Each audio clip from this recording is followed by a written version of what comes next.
the power of the community, as Sue says, is that we are doing this. We are forming groups.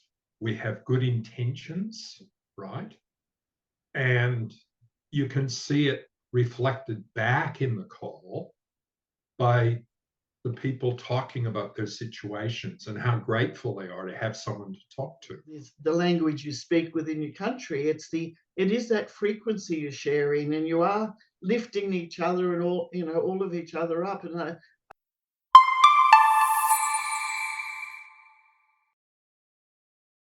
Hey, Mike and Suzanne, thanks so much for coming to spend some time with me today. You're more than welcome. We're looking forward to it. Me too.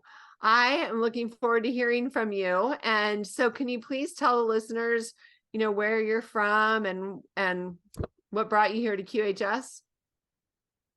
Sure. We're in Australia, in the regional centre of Ballarat, which is about 100 kilometres out of Melbourne, which is the capital city of the state of Victoria. We are members of the Loved One Society.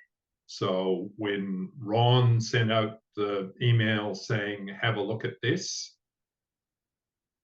Susanne jumped on it straight away. And she joined, and then I joined a couple of weeks later. We tried to join, and we couldn't get our payment through. It was on the spot. We didn't, talk too much about it. We said, we've got to do this, and there we were. Yeah. Oh, that's awesome. And so that was back in April, I think, yes. Wasn't it? And then we, for a variety of reasons that we all understand and know, and it can't be helped, and there were delays in production and stuff like that, but that's not an issue. That's just part of business as usual, So, bang, we got our devices at the beginning of August. And we kept saying, when we get our devices, we should go on these calls, because we hadn't quite managed to, find the time and get on them. And we didn't really understand, the purpose of the call really and what was behind it. And we delayed probably getting on our first call for that reason, because we finally got the notice that our devices were shipped. So we thought, we better get on our call. And the international one had only really more recently started up, wasn't it, in July, I think. And we thought that made more sense for us to be on this call with, the international people. And so that's when we started. We got on our first call. Yep. And nice. the other thing is, with us, we're still we're involved in a family business, so we're still working. So so 9 to 5 here. Well, the time is there. It's 9 here, and it's 3 in your time zone. But this is prime time for work. So so it's a bit hard to do some of the other Zoom calls. But so that's us in terms of getting on, in terms of finding our way around in QHS and starting to get more involved in it. Well, we didn't know what we'd even signed up for. We signed up so fast. We were just, well, now what? Now what have we done? And part of the reason was, as an LWS member, we were very conscious of the fact that get your redemption appointment, and then you're asking for a payout for 100 years. And at 73, I didn't think I had it in me. I just might need a little bit of help. And this presented the ideal opportunity for, as I think you call it, a do-over, right? It's a do-over with a difference, because it really provides the opportunity for a fresh start in your life, while retaining all the experience that you've gained every time you've fallen down and skinned your knees as you go through life, and how not to do that again, how to be more effective and more efficient, more caring, right? Getting people involved so that they can achieve what they said they want to achieve as well, because we basically will have unlimited resources to do that. And there's a ton of work to be done. Yes. So, could I, though, bring it back to then, why I felt it was important to tell you and others why this call, you know, for the international call and any of the Zoom calls, I guess, is so important.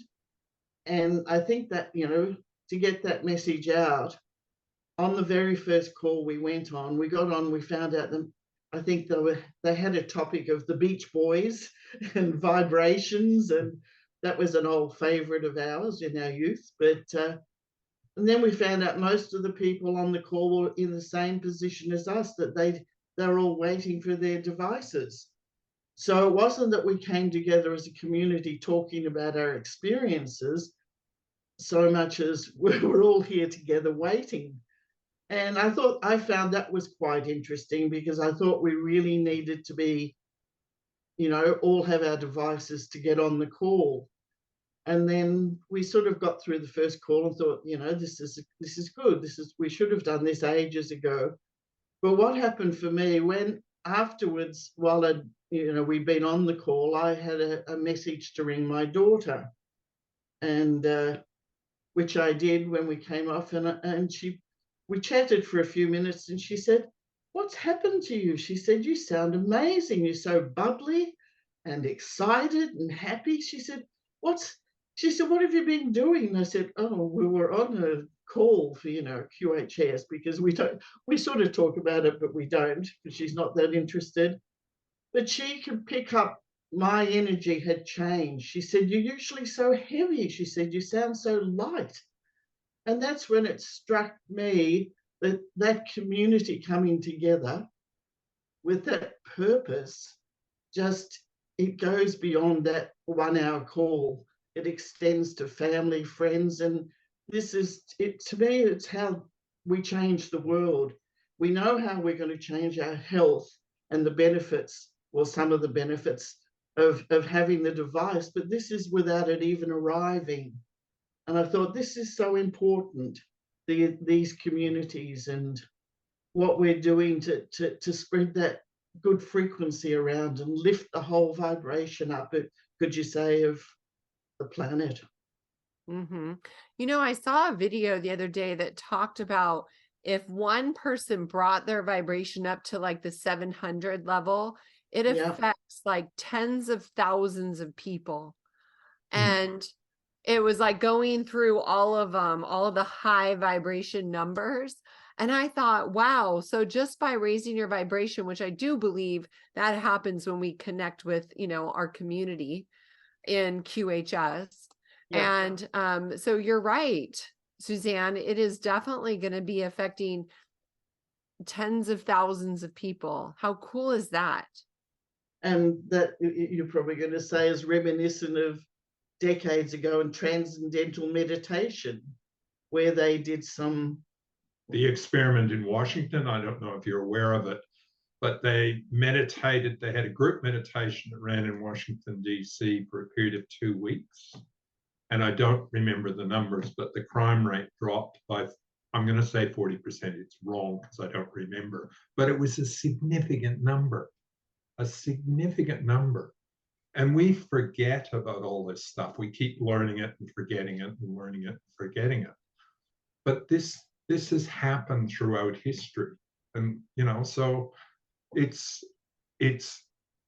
the power of the community, as Sue says, is that we are doing this. We are forming groups. We have good intentions, right? And you can see it reflected back in the call by the people talking about their situations and how grateful they are to have someone to talk to, right? So that's very powerful in itself, because there's often not a lot of safe spaces for people now, with a variety of social norms, shall we say. Try coming to California, Mike. Tell me about it. So, yeah, so that's part of what we see the value of the call.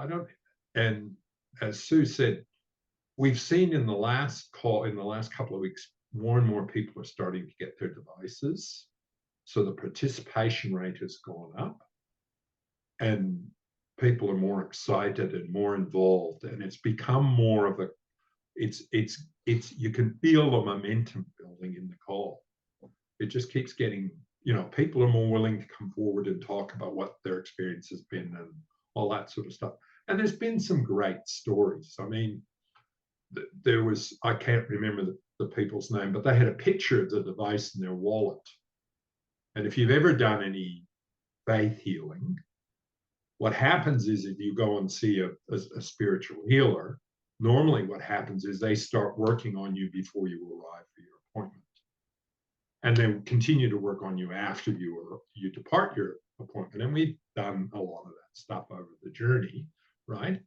And so we were starting to feel ourselves the improvement in our bodies prior to receiving the device.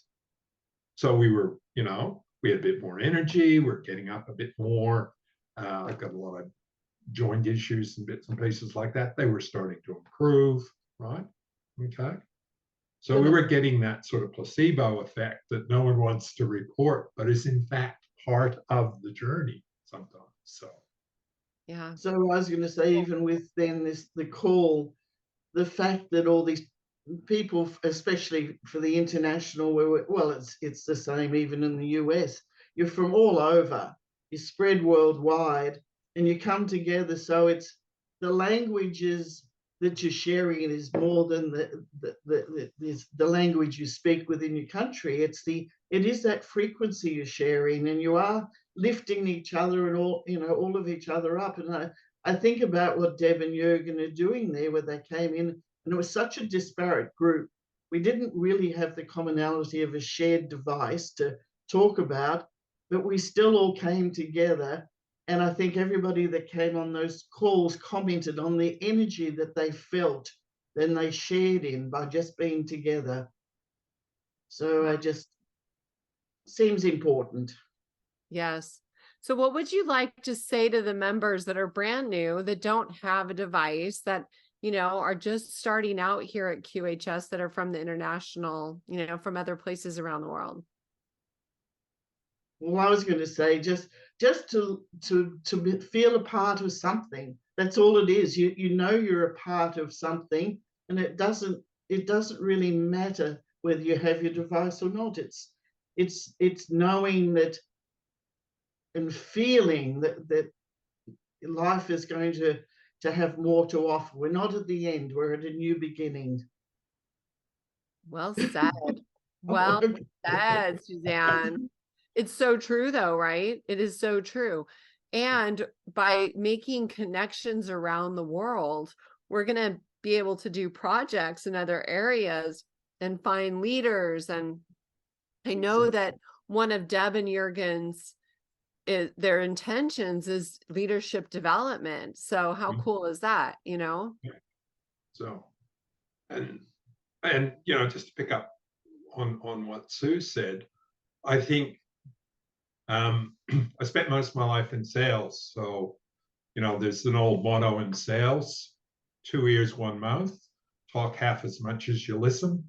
And for coming into a meeting, the best thing you can do at the beginning is just listen and try and understand what's going on and make your own connections with people in the meeting without having to talk to them. It's a very simple thing to do. It's again, you'll pick people because of a particular response, because of how emotional they are, because of how excited they are, because there's so many different reasons, and it'll help you ease your way into the group.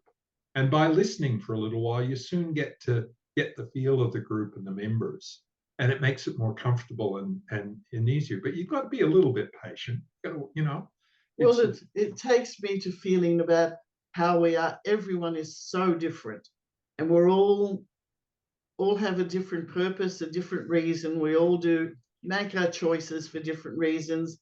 And I think there is that feeling of developing a love and a tolerance for each other, and forgetting the judgment and understanding our unified purpose is more important than our pronouns and things such as that. Yeah, for sure. For sure. And, it's like when we have different cultures and mores and different, lifestyles around the world, it's just at the bottom of it, at the end of the day, it's just all about love, loving your fellow human and all of God's creation, as well as loving yourself.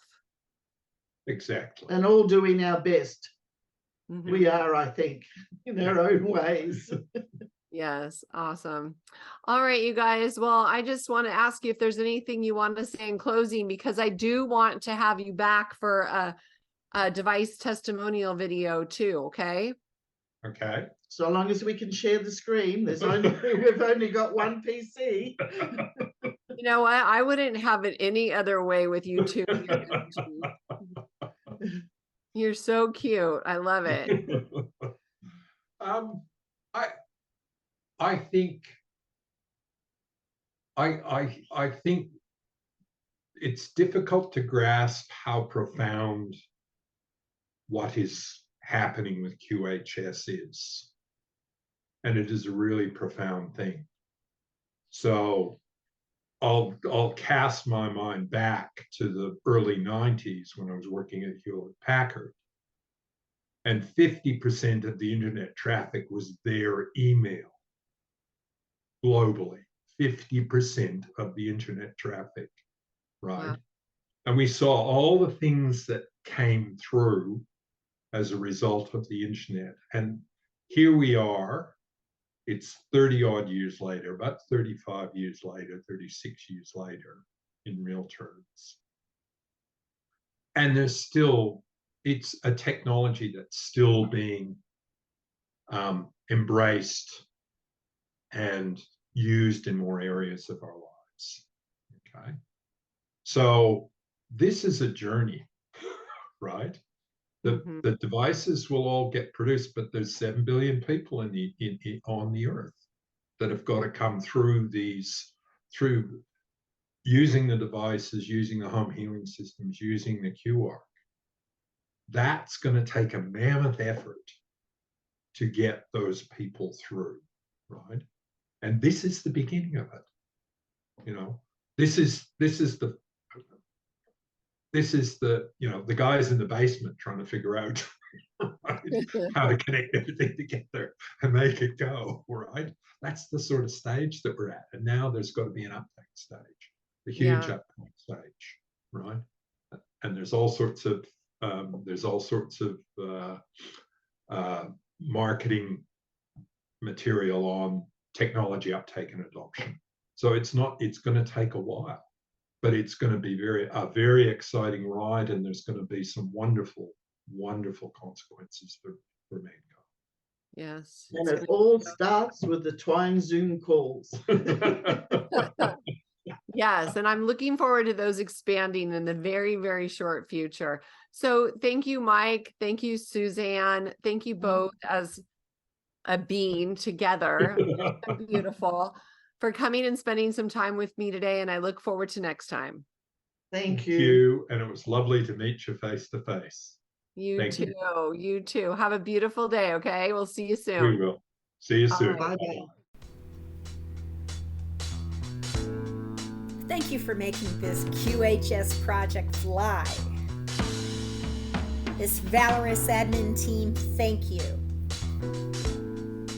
The Key community welcomes you. Thank you for making your home QHS healthy and happy. Thank you for helping us place QH centers all around the world. Together, hand in hand, we make miracles happen. QuantumHealingSystems.org. Thank you.